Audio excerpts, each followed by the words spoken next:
what about the effect on your health? This is a very interesting study by Dr. Ramesh Manocha from Australia, and he tested 350 Sahaja Yoga meditators, and he compared them to a group of people, a mixed group who practiced all sorts of meditation, Hatha Yoga, mindfulness meditation, and so on, and the Australian norm, and the norm consisted of thousands of people.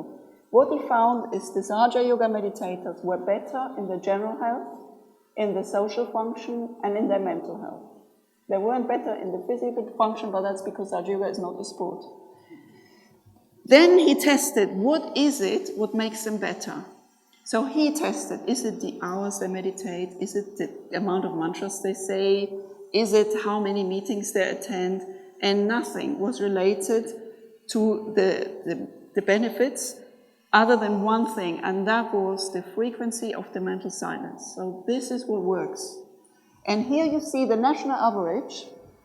Here you see people who meditate, but they only become thoughtless less than once per month. They have no benefit. Here are the ones who are thoughtless once or twice per month, no benefit.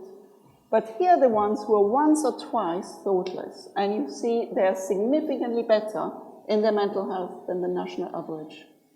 Here are the ones who are once or twice per day thoughtless.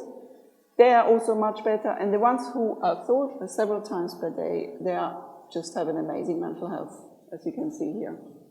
So in conclusion, it's the state of mental silence which works, nothing else. But what this means also, that means if you meditate, you need to find a meditation which teaches you to achieve the state of mental silence. Otherwise, you have no health benefits.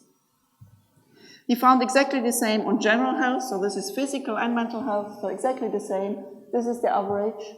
These are people who are thoughtless several times per day, a significant improvement of their general health, and so on. And then here, if you meditate for years, you never go thoughtless, you may also not have benefits, so you have to try a bit harder to get there. Then he measured exactly the same on a questionnaire which picks up anxiety and depression in the population. And what he found is the yogis were significantly less distressed on this questionnaire, so they're far less likely to be anxious and depressed. And again, the benefits were associated with the frequency of the thoughtless awareness. So here you can see those who are several times per day thoughtless, they are in the very low risk category. So these people will never become depressed or anxious. And then it goes down, so the less often you achieve thoughtless awareness, the less protected you are against depression and anxiety. This is a study by Simon Golochaikin, where he looked at the personality of yogis versus personality of non-yogis.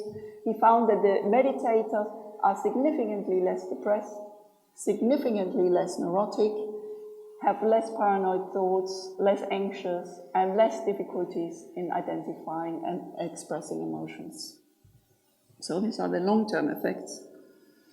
So in conclusion, Sahaja Yoga meditation has a significant effect on your health, but the benefits are associated with the state of mental silence. So that's the key thing. And that's what you should be aiming for. The more often, the better.